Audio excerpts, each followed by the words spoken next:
it still seems possible that Joe Manchin could go like, wait a second, it was an intern who sent out that press release in my office. Yeah, or like, the White House will send out a press release that'll be like, we appreciate that senators named Joe have come to the table, and he'll be like, oh, that's a bridge too far. Like, now I got to pull away from the negotiating table. But let's assume that this actually goes through.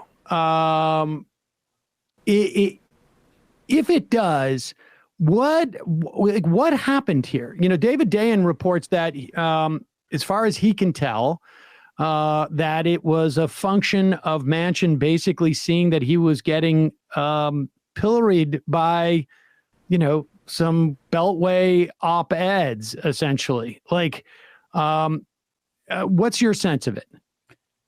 Yeah, I mean, I read his reporting, and obviously I follow a lot of people who are pretty plugged in, and a lot of them seemed really surprised that this came out of nowhere.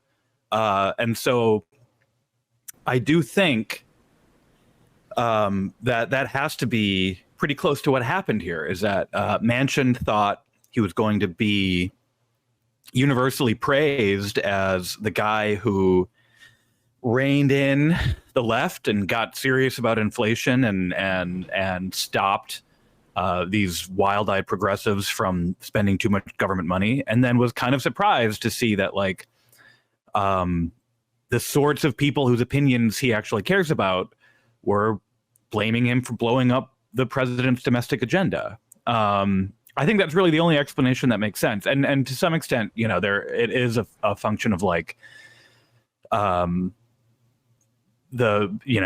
Manchin and Schumer wanting to get this chips and bipartisan stuff done, and then, like, wanting to time it that way.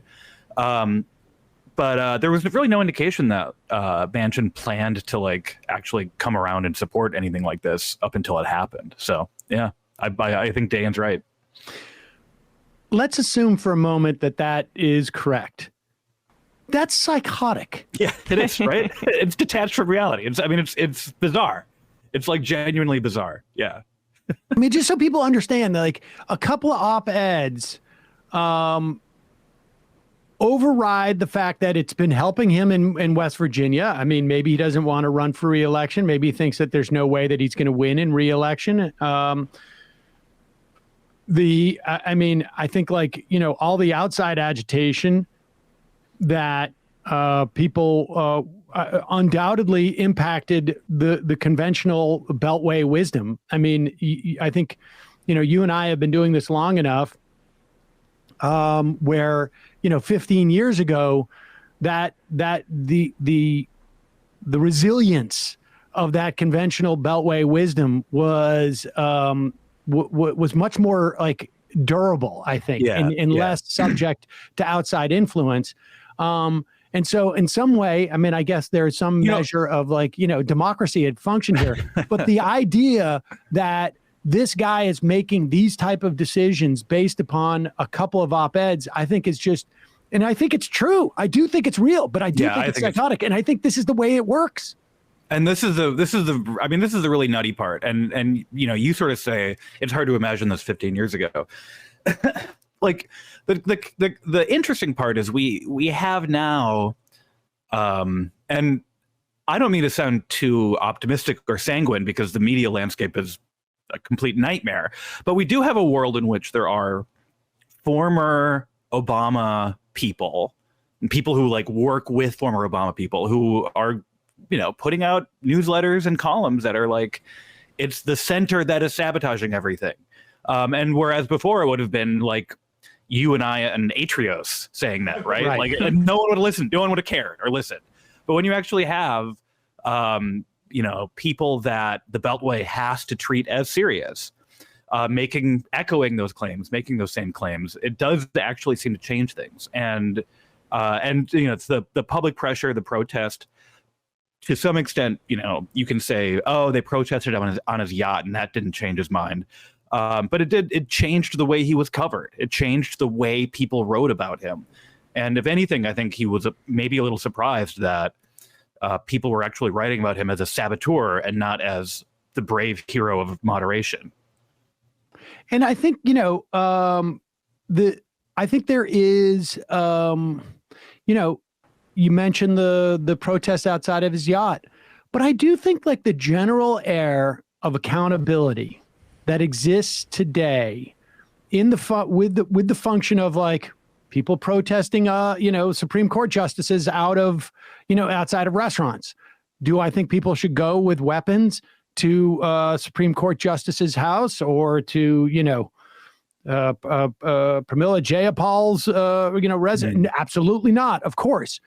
But the idea of holding people to account in the only way that the public can, frankly, particularly for unelected leaders, but just also for ones that are, who shape their lives and maybe from a different state, right? I mean, Joe Manchin is screwing over the country, and there's no opportunity for the vast majority of Americans. I mean, not vast. I mean, like 98%, 99% of Americans to cast a vote about what Joe Manchin does. And so this type of stuff, I think it's important, right? Like, I mean, it in the aggregate, it starts to influence people who influence other people who influence other people. Yeah. Yeah. And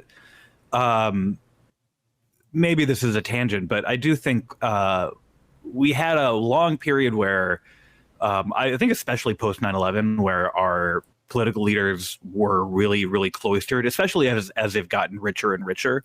But people sort of forget that in the 18th century or something, like that was considered politics to go yell at a person in public, to get a bunch of people together and yell at an elected official in public, and then maybe like ride them out of town on a rail. That was just what politics. That was normal politics back then. And I do think, again, the fact that it's less violent now is probably in the aggregate a good thing. But it has to be treated as normal for people to hear, for powerful people to like hear from the crowd. That has to be a normal thing. Well, because you look at, I mean, as Sam was saying, the psychosis of obsessing over the opinions of some columnists and specific kinds of columnists, and that driving what you're going to do politically. If you don't break that bubble or puncture it a tiny bit with just regular people and actions like the yacht protests, then we all understand that it's going to remain as insular as it's been over the past few decades, honestly. Yeah, and right, and again, like we're talking about, I think, a sort of mechanism here that seems, better than the alternative, but like, right, protests leading to a sort of change in elite opinion, leading to a senator changing his mind, is a pretty janky way to run a country still. Yes. Yeah. But I want to be clear. Like, I don't think that any of the protests that like normal people did pierced Manchin's bubble. No, I think what it did is it pierced the bubble of those like former Obama administration people. And they're, because they're living, outside that really, really small bubble that comes in an administration or in the Senate, they're exposed and they feel the heat from people. I mean, that's like, and they are the ones who pierce or are within Manchin's bubble, more or less. Have access to it. This is the interesting thing right now is that, and this is what's different about the political environment, is that it is, and not to use this derogatorily, I mean this in a neutral way, it's the normie Democrats that are up in arms about all sorts of stuff. And if you are in the administration, you can say you're going to ignore all those people who are up in arms because they're not, you're going after the moderate voters. But again, like, just to use the example, and I'm not picking on them, but to use like the crooked media guys, like they hear, this is their base, this is their audience. They hear from them. And these guys are influential. They're very influential. They're hearing from all the normie Democrats in the country who are all up in arms and saying, what the hell's going on with this Senate majority that can't do anything? And then that gets translated into them advocating for different tactics. And then that gets translated into like people in power actually listening, because it's filtered up in this way that it didn't used to. It just didn't used to at all, because there was like the people who did the protesting back then were like not taken seriously by anyone. But now people kind of have to listen to them.